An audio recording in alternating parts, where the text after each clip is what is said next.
நான் வந்து நேர்காணல் பண்ணலான்னு சொல்லிட்டு இந்த கான்ட்ரவர்சிக்கெல்லாம் முன்னாடி நான் அவரை வந்து ஒரு பிளான் இருந்தது. நானும் நிறைய அவங்கள ஃபோனில் ட்ரை பண்ணி பார்த்தோம், பேசணும். முதல்ல நம்ம சேனல் ஒரு சேனல்லேருந்து அவங்கள ட்ரை பண்ணும்போது 8000 ரூபா கேட்டார். நானும் என்னோட ஆதங்கம், அவரை கேள்வி கேட்கணுன்ற ஆதங்கம் எனக்கு. ஏன்னா வந்து இவர் ஒன்றும் ஒரு படம் கூட வெற்றி காணாத ஆள். இந்த ஆள் கோமாளி. இந்த கோமாளி வந்து நல்ல உழைச்சி ஒரு வெற்றி காண்ட நடிகர்கள் எல்லாம் ரொம்ப கீழ்த்தரமாக பேசுறதுன்றது ஏற்றுக்க முடியும். இவர் பண்ணதுக்கு பேர் காமெடி கிடையாது. மனநல பாதிக்கப்பட்டவன் அவனுக்கு என்ன பண்ணுறான்னே தெரியாமல் இங்கே பாருங்க சும்மா இதெல்லாம் வந்து காமெடி கிடையாது. உங்களுக்கு புரியுதுங்களா? இதுதான் அவன் பண்ணிட்டு இருக்கான். காமெடின்றது வேற, இவன் பண்ணுறதுன்றது வேற. இவனை எதுக்கு நீங்கள் யூஸ் பண்ணுறீங்க சினிமா துறையில்? உங்களுக்கு என்ன அவ்வளோ இதுவாகிட்டீங்க நீங்கள்? அந்த இன்டர்வியூ எதுவுமே ஸ்கிரிப்டடே கிடையாது. நடந்ததை நான் தெளிவாக சொல்கிறேன். காலையில் 10 மணிக்கு வரேன்னாரு சார். அவர் நைட்டு 10 மணி தான் வந்தார். காலையில் 10 மணிக்கு வராமல் நைட்டு 10 மணி. ஆமாம். ஐயோ, அவர் பேசுகிறதே வந்து ஒரு கிறுக்குத்தனமாக இருக்குதுங்க. சடனாக உட்காந்துருக்கிறாரு. ஓன்றாரு, என்னென்னவோ பேசுகிறாரு. சிவாஜி கணேசன் சார் தெரியுமா, அவர் எப்படி நடிப்பார் தெரியுமா? நடிச்சு சிவாஜி கணேசன் சார் மாதிரி காட்டினா பரவாயில்ல. டாக்டர் துபாகரன்லாம் சொல்லலாம், டாக்டர் திவாகரன்லாம் சொல்லக்கூடாது. அவன் வந்து நடிப்பு அரக்கன்லாம் கிடையாது, நடிப்பு கிறுக்கன். எப்படி இதெல்லாம் தான் அவனுக்கு தகுந்த வார்த்தைகள். தயவு செஞ்சு அவனை வந்து ஒருத்தங்களாம் அன்ஃபாலோ பண்ணுங்க.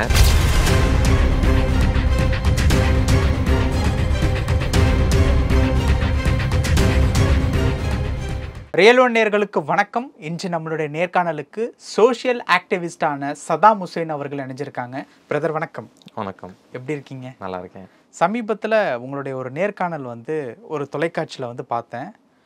இன்ஸ்டா பிரபலம் திவாகரை வந்து கேள்வி கேட்டு பயங்கரமாக கோவப்படுத்தி அவர் இன்டர்வியூலேருந்து வெளியில் போகிற மாதிரி ஒரு விஷயம் வந்து பண்ணியிருந்தீங்க. அவர் வந்து ஒரு பிரபல தொலைக்காட்சியில் இன்டர்வியூ கொடுத்து வெளியில் போகிற மாதிரியான ஒரு விஷயம் வந்து பண்ணியிருந்தாங்க. அதுலேருந்து தொடர்ச்சியாக 2-3 சேனல் வந்து அதே பேட்டர்னை வந்து ஃபாலோ பண்ணிகிட்டு இருந்தாங்க. இப்போ நீங்களும் அவரை வந்து கேள்வி கேட்டு கேமராலாம் ஆஃப் பண்ணுங்க, வெளியில் நான் போகிறேன் அப்படிங்கிற ஒரு பேட்டர்னில் வந்து அது வந்து பண்ணியிருந்தீங்க. ஃபர்ஸ்ட் ஆஃப் ஆல் ஏன் இவ்வளோ கோபம் அப்படிங்கிறது தான் முதல்ல வந்து ஒரு கேள்வியாக இருக்குது. ஏன்னா பார்க்குற நேர்களுக்கு வந்து அவங்க மைக்கு போட்டுட்டு தான் பேசிகிட்டு இருக்காங்க. அதாவது இப்போ உட்காந்து பேசிகிட்டு இல்லாமல் வெளியில் போய் அந்த கேட்டுக்கிட்ட நிற்கிற வரைக்கும் மைக்கு போட்டுட்டு தான் பேசிகிட்டு இருக்காங்க. ஸ்கிரிப்டடா அப்படிங்கிற ஒரு கேள்வி வந்து வருது. இல்லைன்னா பேசி வச்சுட்டு இப்போ அதுவும் ஸ்கிரிப்டட் தான். பட் என்ன ஓவராலாக யோசிக்கும் போது இவ்வளோ கோபம் அப்படிங்கிறது, அந்த கோபம் உண்மையான கோபமா ஸ்கிரிப்டடான கோபமா அப்படிங்கிற ஒரு கேள்வி வருது. என்ன நடந்துச்சு? என்ன ஃபஸ்ட்டு வந்து இந்த இன்டர்வியூவுக்கு கூப்பிட்டு அவரை சரமாரியாக கேள்வி கேட்கணுன்ற கான்செப்ட் வந்து நான் தான் ஃபஸ்ட்டு இந்த ஸ்டாண்ட் எடுத்தேன். இது பார்த்திங்கன்னா, இது எதனால் எடுத்தேன்னா, பெரிய பெரிய நடிகர்கள் எல்லாம் வந்து ரொம்ப சர்வசாதாரணமாக இவர் வந்து ஏதோ வெற்றியின் உச்சியில் புகழின் உச்சியில் இருக்கிற மாதிரி வந்து இவர் எல்லாரையும் பேசுகிறாரு. அது எனக்கு ரொம்ப கோபம் அடைய வச்சுது. அதனால் நான் என்ன பண்ணேன்னா, இவரை கண்டிப்பாக நான் கூப்பிட்டு ஒரு நேர்காணல் இவர் கூட இருக்கணும். நீங்களே கண்டிப்பாக சரமாரியான கேள்விகள் கேட்கணும்.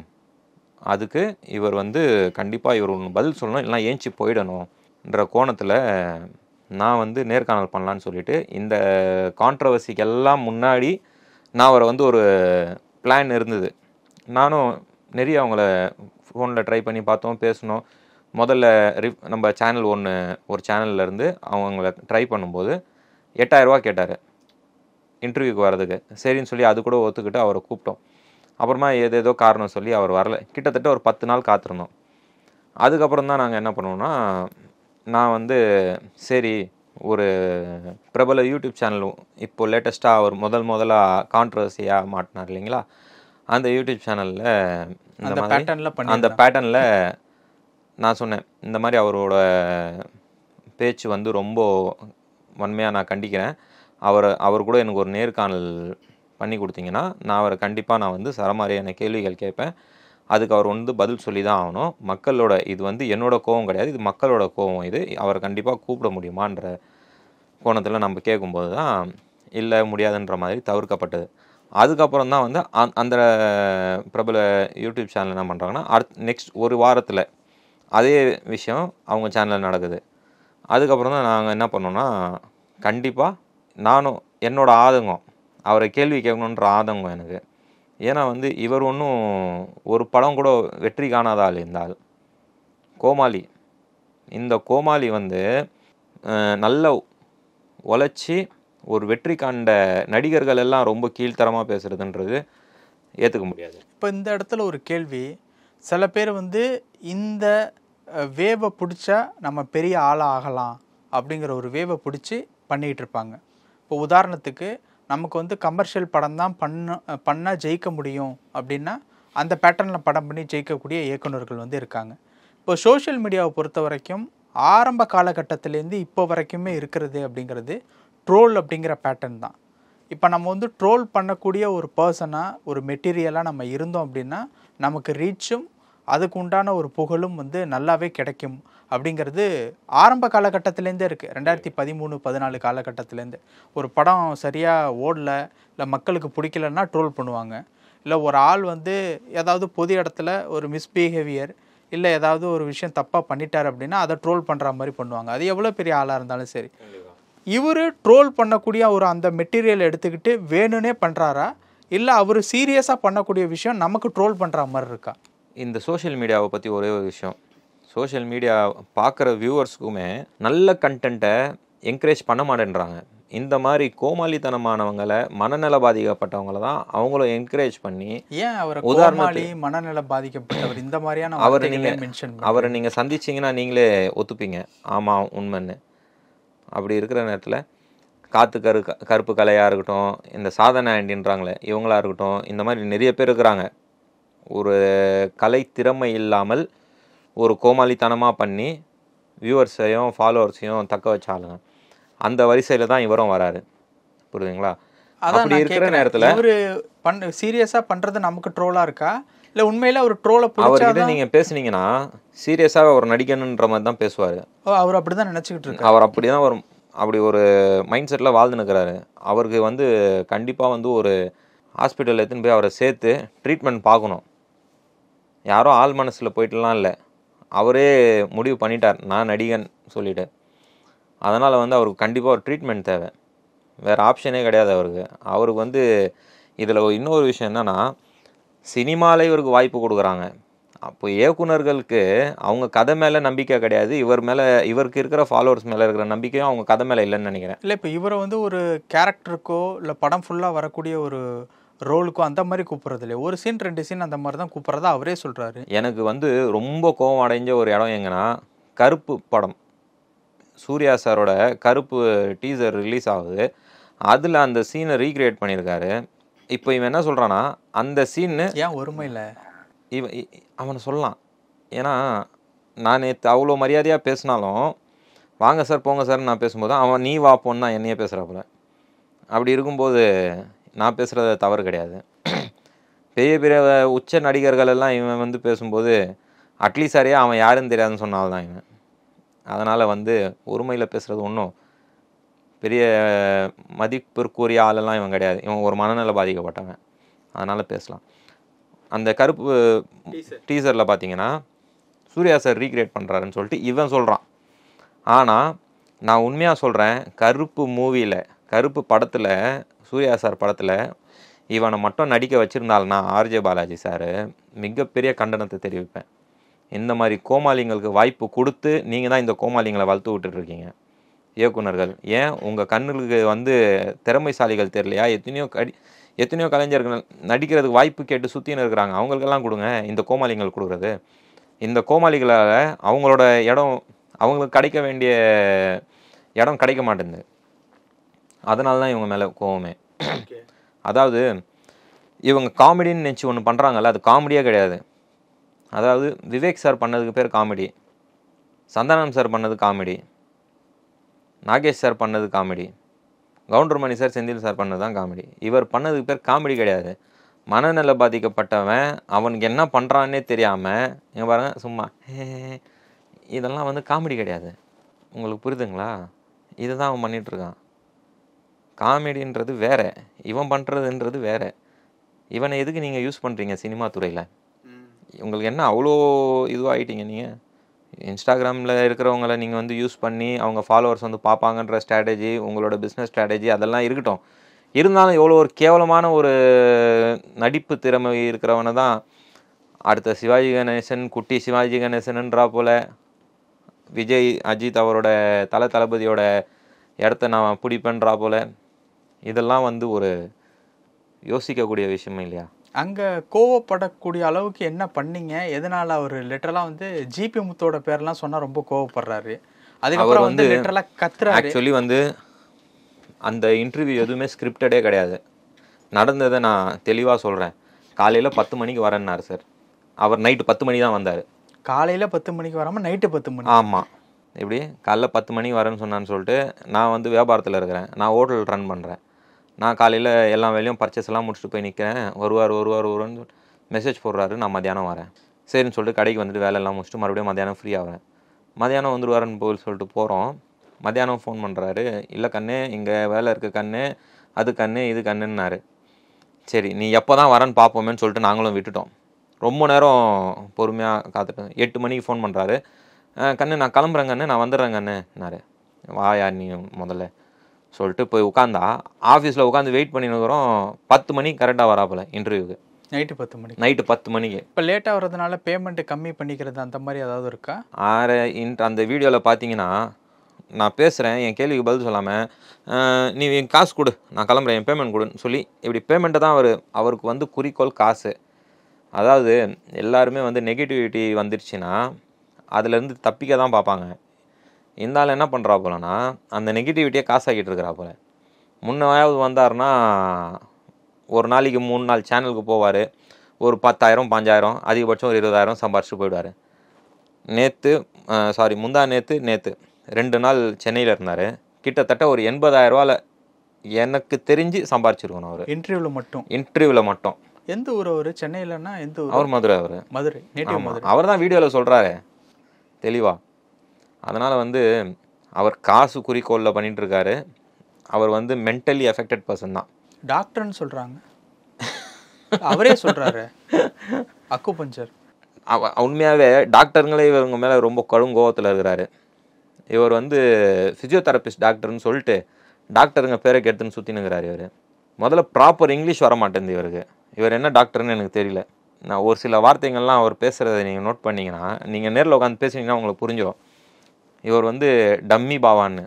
அதனால் வந்து அவர் டாக்டர் எப்படி ஆனாருன்னு தெரியல, ஒன்றுமே புரியல. ஆனால் அவர் பக்கா பணம் பைத்தியம்.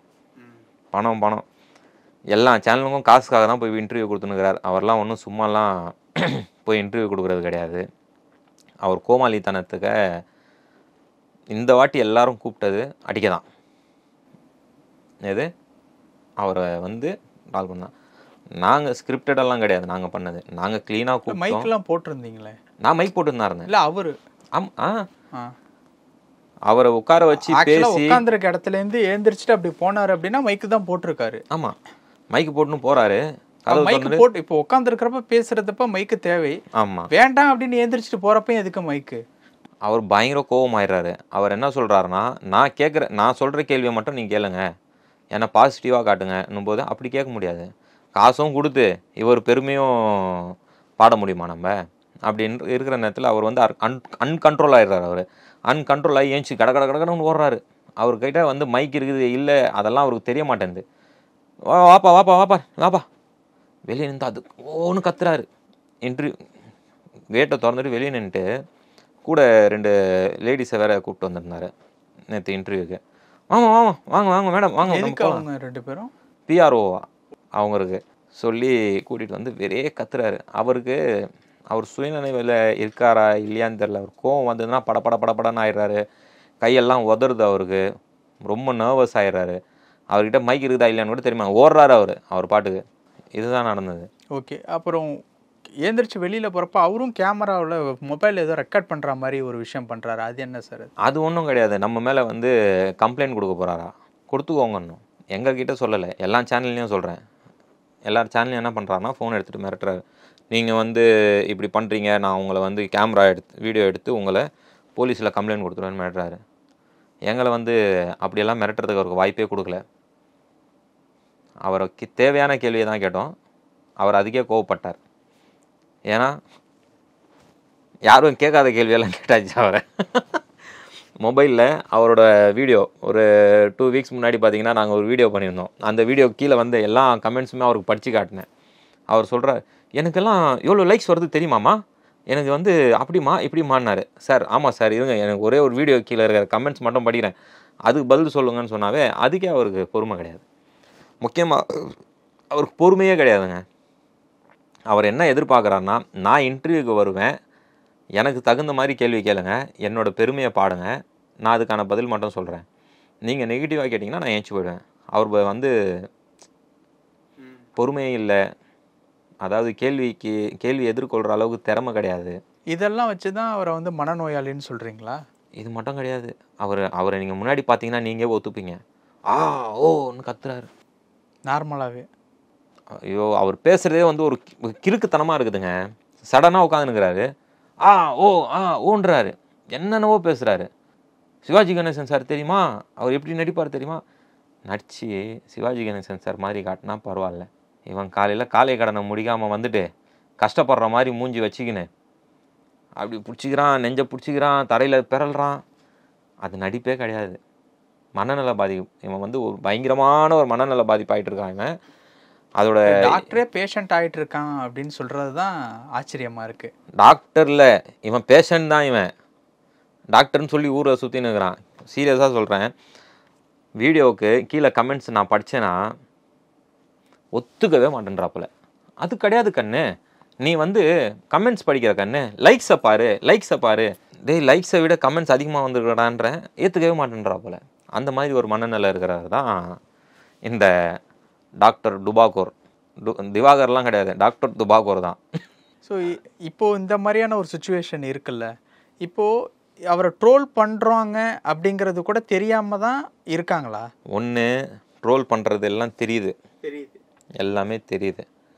அதாவது அவர் அந்த நெகட்டிவிட்டியை அவர் என்ன மைண்ட் செட் எடுத்துகிட்டு இருக்கிறாருன்னா, எல்லா நடிகர்களும் வந்து ஒரு நெகட்டிவிட்டியை கிராஸ் பண்ணி தானே வந்திருக்காங்க, இது எனக்கான டைமு, இந்த நெகட்டிவிட்டி நான் கிராஸ் பண்ணிட்டேன்னா நான் ஒரு பெரிய நடிகன் ஆகிடுவேன்ற ஒரு மைண்ட் செட்டில் அவர் இருக்கிறாரு. ஆனால் அதுக்கு நடிக்கணுன்ற ஒரு விஷயம் இருக்குதுல்ல, இந்த பைத்தியக்காரத்தனம் காப்பாற்றாது. நடிப்பு, உண்மையான திறமைன்னு ஒன்று வேணும்ல. அவர் நினச்சிட்டு இருக்காரு இந்த கோமாளித்தனமும் இந்த பைத்தியக்காரத்தனமும் தான் திறமைன்னு நினச்சிட்டு இருக்காரு. ஆனால் அது கிடையாது. நடிப்புன்றது ஒரு கலை. நான் இவ்வளோ பேசுகிறேன் இல்லையா, என்ன நடிக்க சொன்னீங்கன்னா எனக்கு நடிக்க வராது. அந்த ஃபேஸ் எக்ஸ்ப்ரெஷன் இருக்கட்டும், அந்த டைலாக் டெலிவரி இருக்கட்டும், அந்த நிறைய விஷயம் இருக்குது நடிப்புன்றது, அது நம்மளுக்கு வராது. புரியுதுங்களா? அது ஒத்துக்கணும், அதை அவர் ஒத்துக்க மாட்டேன்றாரு, அவ்வளோதான். புரியுதுங்களா? அவர் கிளியராக சொல்கிற ஒரே விஷயந்தான், எல்லாரும் எதிர்ப்பை சந்திச்சுட்டு தான் இந்த நிலைமைக்கு வந்திருக்கிறாங்க. அவங்கெல்லாம் நடிகர்கள், அவங்களுக்கு திறமை இருந்தது, அவங்க எதிர்த்தாங்க, அவங்க ஜெயிச்சாங்க. உனக்கு ஒன்றுமே வரமாட்டேன்துன்றத எவ்வளோ காரிய துப்பி சொன்னாலும் ஏற்றுக்க மாட்டேன்றா போல. ஃபஸ்ட்டு இவன் வீடியோஸ் வியூஸ் போகக்கூடாதுங்க. செகண்டு, இவனோட இன்ஸ்டாகிராம் பேஜை வந்து ஒருத்தங்களா அன்ஃபாலோ பண்ணிகிட்டே வரணும். அப்போதான் இவன் வந்து தெளிவான். இவனோட மனநிலை சரியாகணும்னா அதுக்கு வந்து மருந்தோ எதுவுமே தேவை கிடையாது. இவனோட பாப்புலாரிட்டியை உடையணும். இந்த கிறுக்குத்தனமான ஒரு பாப்புலாரிட்டியை வளர்த்து வச்சுருக்கிறான் பார்த்தீங்களா, ஒரு ஃபாலோவர்ஸும் அவனை அன்ஃபாலோவர் பண்ணணும். அவனை எந்த டிவி சேனல்லையும் கூப்பிட்டு இன்டர்வியூ பண்ணக்கூடாது. எப்படி அவனை அவாய்ட் பண்ணிடணும் கம்ப்ளீட்டாக. ஆக்சுவலி நாங்கள் கூப்பிட்டது ஏன்னா, அவனை கூப்பிட்டு அவன்கிட்ட எங்களுக்கு ரொம்ப ஆதங்கம். ஏன்னா இந்த பிரச்சனை ஆரம்பிக்கணும்னு நினச்சதே நாங்கள் தான், எங்ககிட்ட சிக்காதது தான் வருத்தம். அதனால் எப்படியோ நீங்கள் பிடிக்காததான் கஷ்டமாக போச்சு அவங்க. ஆமாம், ஏன்னா வந்து எனக்கு ரொம்ப ஆதங்கமாக இருந்தது. இந்த ஆள் பேசுகிறதெல்லாம் கண்டிப்பாக மாட்டினா, ரோட்லேயே மாட்டினாலும் நான் சரமாரியாக கேள்வி கேட்கணுன்ற ஒரு முடிவில் தான் இருந்தேன். கரெக்டாக சேனலில் ரொம்ப நாள் கழித்து, லேட்டு தான் எங்கள் கையில் மாட்டினது, லேட்டாக மாட்டினாலும் தரமாக மாட்டிக்கினா போல நேற்று வச்சு சரமான கேள்விகள். இன்னும் இந்த வீடியோவில் கேட்டது ஒன்றுமே கிடையாது கேள்விங்க, அடுத்த வீடியோவில் இருக்குது. இது அவரால் ஏஞ்சும் போக முடியல, ஒன்றும் பண்ண முடியல. அந்த மாதிரி அவரை கேள்வி கேட்டு உட்கார வச்சிட்டோம். இப்போது வீடியோவில் மட்டுமே 80,000 கிட்ட சம்பாதிக்கிறாரா? அவர் வந்துட்டு போன 2 நாளில் கிட்டத்தட்ட 80,000 சம்பாரிச்சிருக்காரு. இல்லை பிஆர்ஓஸ்? இவர் டைரக்ட் எல்லாம் பேமெண்ட். 2 பெண்கள் பிஆர்ஓ. ஆமாம், 2 பெண்களை பிஆர்ஓவாக வச்சுருக்காரு. இவர் வந்து இவர் தான் வாங்குறாரு பேமெண்ட்டு, வேறு யாரும் வாங்குறது கிடையாது. மேனேஜர். இப்போ பிஆர்ஓன்னா டிஜிட்டல் மார்க்கெட்டிங் பண்ணுறதுக்கு அந்த மாதிரி இதுக்கா? அது எனக்கு தெரியாது இந்த கோட் லாங்குவேஜ் எல்லாம். அவர்கிட்ட கேட்டதுக்கு அவர் சொன்ன வார்த்தை பிஆர்ஓ தான் நம்மக்கிட்ட சொன்னார். பப்ளிக் ரிலேஷன்ஷிப் ஆஃபீஸர்னால் நம்மளுக்கு தெரியும், அது சோஷியல் மீடியாவில் எப்படி யூஸ் பண்ணுறாங்களன்னு தெரில. இதுதான் வந்து திவாகர். அவரை டாக்டர்னு சொன்னால் கூட தவறு. டாக்டர் டுபாகோர்னுலாம் சொல்லலாம், டாக்டர் திவாகர்லாம் சொல்லக்கூடாது. அவன் வந்து நடிப்பு அரக்கன்லாம் கிடையாது, நடிப்பு கிறுக்கன். எப்படி இதெல்லாம் தான் அவனுக்கு தகுந்த வார்த்தைகள். தயவு செஞ்சு அவனை வந்து ஒருத்தங்களாம் அன்ஃபாலோ பண்ணுங்கள். அவனை வந்து மனநல பாதிக்கப்பட்டிருக்கான், அதுலேருந்து வெளியே வர்றதுக்கு மக்களாகிய நீங்கள் தான் உதவணும். எப்படி உதவணும்னா அவனை அன்ஃபாலோ பண்ணி அவனுக்கு வியூஸ் போகாமல் அவன் பாட்டுக்கு அவன் வேலையை பார்க்குற மாதிரி அவனை கைட்டி விட்டுருங்க போதும். அவனோட ஆணவம் பேச்சு ரொம்ப ஆணவ பேச்சுங்க. நேரில் சந்திச்சா அவ்வளோலாம் ஆணவம் யாருக்குமே இருக்கக்கூடாது. வெற்றியின் உச்சத்தில் இருக்கிறவங்க கூட அவ்வளோ ஆணவமாக பேச மாட்டான். அடுத்த அஜித் விஜய் நான்றாப்புல, குட்டி சிவாஜி நான்றாப்புல, என் நடிப்பை நீங்கள் பார்க்குறீங்களா ஒன்று கத்துறாப்புல. நான் மேலே பால்கனியில் நின்று தான் எல்லாம் கேட்டுன்னு இருக்கிறேன். எனக்கே கீழே பேசுகிறத மேலே அவ்வளோ ஆக்ரோஷமாக கேட்குது, பைத்தியகாரத்தமாக பண்ணுறான். இப்போ நாங்கள் எடிட்டிங்கில் வீடியோவை பார்க்குறதெல்லாம் ஒன்றுமே இல்லை, ஒன்றுமே கிடையாதுங்க. ஐயோ அந்த ஆளை நேரில் பார்த்தா நீங்கள் வந்து சிசிடிவி கேமராலாம் மாட்டி வச்சுட்டு அவரெல்லாம் பேச விட்டோன்னாவே நிறைய கண்டென்ட் மாட்டோம். அந்த மாதிரி ஒரு கிறுக்காது, கிறுக்கந்தான். உதாரணத்துக்கு எடுத்துக்கிட்டிங்கன்னா காத்து கருப்பு கலையெல்லாம் பார்த்தீங்கன்னா ஒரு கட்டம் வரைக்கும் இந்த மாதிரியெல்லாம் பண்ணிவிட்டு இப்போ ஸ்டெடி ஆகிட்டா போல், ஆங்கர் ஆகிட்டாரு, கேட்குற கேள்விங்கள்லாம் கொஞ்சம் யோசிக்கிற மாதிரி இருக்குது. இவன்லாம் ஆகவே மாட்டான், வாய்ப்பே இல்லை. பொறுமை வேணும், பொறுமையே கிடையாது சுத்தமாக. கேமராமேனை தள்ளி விட்டா போல் நேற்று ஷூட் சேனலில். போது ஏஞ்சி கிளம்புறா போல், நாங்கள் கேமரா கவர் பண்ணுறோம், எங்கள் கேமராமேனை பிடிச்சி கீழே தள்ளி விட்டாப்புல. அது தவறு இல்லையா? இதே இவரை தள்ளி விட்டா இவர் காவல்துறையில் புகார் அளிப்பாரா மாட்டாரா? இந்த மாதிரியெல்லாம் நிறைய பண்ணுறாரு.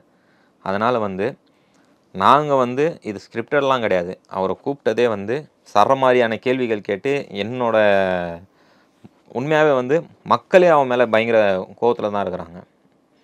இதெல்லாம் இவனை வச்சு மாதிரியாக கேள்வி கேட்கணும், இவங்கிட்ட கேள்விக்கு பதில் வரணும்னு தான் நாங்களும் எதிர்பார்த்தோம்.